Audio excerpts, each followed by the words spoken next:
Hey everybody, I'm Alicia with Easy Street Realty. Before I head out for the day today, I wanted to get you guys some information. Over the last few weeks, I've had a lot of phone calls from buyers asking, what are my upfront costs if I want to purchase a home in Las Vegas or Henderson? And this is a great question because there are upfront costs, and an upfront cost being money out of pocket prior to closing. So what are those upfront costs if I'm going to be a buyer? So why is that important? Well, it'll help you get your finances in order and figure out how much money am I going to have to put out right now before I even buy this house, and then how much money am I going to have to put out when we close. So if you're thinking about buying a home in Las Vegas or Henderson, there are 3 upfront costs that you'll need to know about. The first is the earnest money deposit, also referred to as the EMD. So the earnest money deposit is what's given after the offer is accepted. So meaning we find a house, we write an offer, the seller accepts, and now we are in contract.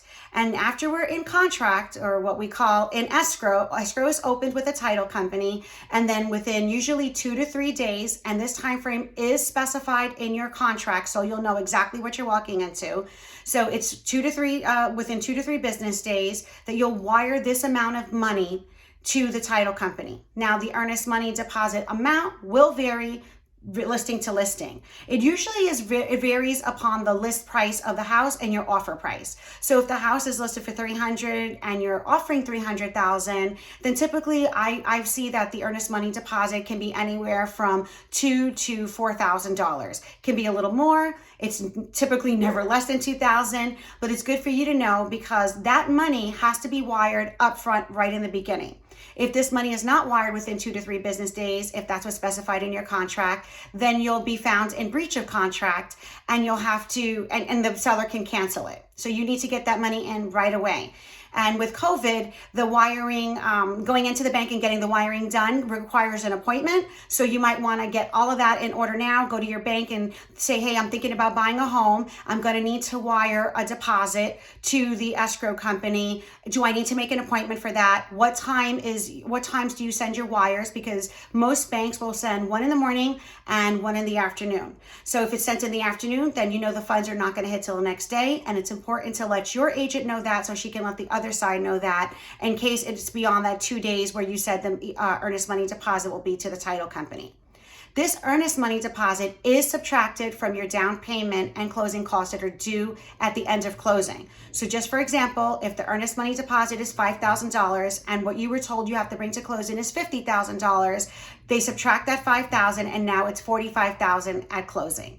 And if that sounds confusing, you can just give me a call or direct message me, and I'm happy to answer more questions about that.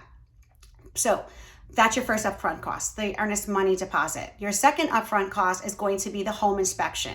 Now, the home inspection is also typically done right away. In Nevada, we have something called a due diligence period where the buyer is allotted a specific amount of time that's specified in the offer contract to allow you to perform your home inspection and really decide if this home is for you or not. At this point, your earnest money deposit is already submitted to title.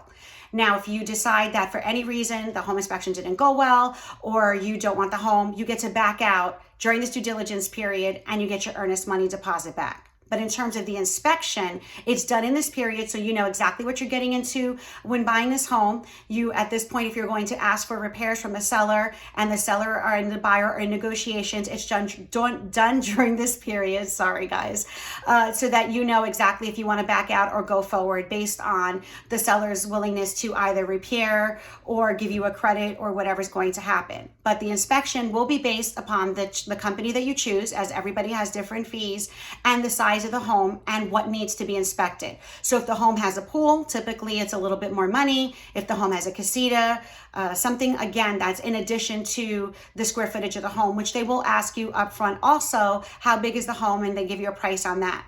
I've seen inspections anywhere from $200 to $700, again varying on price, what needs to be inspected, and the company you choose. This money is not refundable in any way if the inspection is already done. And if you decide not to buy the house, it's important to note that that inspection money is gone. So if but if you think about it, it's better to know up front what you're getting into. And if the home is, let's say, needs a new roof and that's going to be another $40,000 to repair, you've discovered that during this period, You walk away, you get your earnest money back, you are out the inspection money, but you dodged that bullet. Okay, moving on. Third upfront cost will be the appraisal. The appraisal is collected by the lender. And in case you're not familiar with the term, an appraisal is when the bank sends out an appraiser. It's somebody who's independent from the bank, the mortgage company, whoever is funding your loan, and they charge a fee to go out, look at the home, verify the square footage, the condition of the home, like does it really have a pool? And that's what the tax record says, or the tax record doesn't say it has a pool, and it does. Tax records say that the home is 2,400 square feet, but upon measuring the home, he realizes the home is 2,000 square feet or 3,000 square feet, whatever it is. That fee is collected by the lender. They send you a way to pay for it. Usually it's a link. I don't know if they take it by phone. It'll vary by lender. And that again will vary upon that fee will vary upon which lender you use, who's asking for the money. Now, I found that with VA loans, the appraisal is typically about $600. For FHA and conventional, it's usually $400 or $500. So again, this is done by your lender and they collect the money. So in all three instances that I gave you, the money is never given to your realtor. One is the earnest money is given to title, or rather the title company. The second one, the inspection company collects, paid directly to the inspection company. And three is the appraisal, and the appraisal money is given to the lender. And at that point, that if you decide that the home doesn't appraise. So just to give you an example, and this is important to note because if you decide not to go forward with the transaction at this point in the contract, this appraisal money is gone as well. It is not a cost that you'll get back. Unlike the earnest money deposit that you will get back if you decide to back out during the due diligence or during the appraisal contingency period, which means the following. When a home is appraised, so for example, if the house was listed at 300, you've offered 300, the appraiser is going to go in and see if there are comparable sales in the area to support that 300 offer price. Then the bank has to decide, of course, based on this appraisal, whether they want to fund the loan. If the appraisal comes in low, which means, let's say that they looked at the comps, they've looked at the house, the condition, and they're like, the home is only worth $295. What that means is that the appraisal has come in lower than the offer price, and now it is up to the buyer to either come out of pocket an additional $5,000, depending on what the seller has asked, or the seller comes down $5,000 to meet that $295 price. You guys can meet in the middle where the buyer is giving out $2,500 out of pocket in addition to down payment and closing costs, or the seller will lower their price $2,500 to meet you halfway. Or in this market, because it is a seller's market right now with so little inventory, seller can say, absolutely not, I don't want to come down, you have to come out of pocket. Now, if you're unwilling to do that, or you don't have that extra money, which is why it's important to know what these upfront costs are, you do get to say, I want to cancel the contract, I want my earnest money deposit back, and you start looking again. So it's important to note that the only thing that's really protected, and this is up to your agent to make sure that you are aware of when the contingencies begin and end, what they mean for you, what can happen if you do not get everything done in those contingency periods. Like, for example, if your lender is backed up with the appraisals and you only have a certain amount of period that's been specified in the contract, you need to make sure that appraisal is done and received back within the appraisal contingency period specified in your contract, or you could be on the hook for buying that house no matter what the value of the appraisal comes in with. So it's really important to know how the appraisal works, how those contingencies are affected, and when could you be in danger of losing your earnest money deposit back, or when can I get it back, at which point of the contract if things don't work out with the inspection or the appraisal. So those three upfront costs are what you'll need to know if you're buying a home in Las Vegas and Henderson, what would be refundable to you and when. This is something your agent should definitely be going over with you. If you have any questions, information is free, guys, and there's no commitment or obligation if you call me up to ask these questions. I'm happy to help in any way. At some point, we're all a first-time buyer in our lives, or maybe you've bought a home, somewhere else in the United States, because most people who come here to buy in Las Vegas are from out of town and they're unfamiliar with the process. Or maybe you're just a first-time buyer and you really are not sure where to go. Here's one thing you absolutely need to know.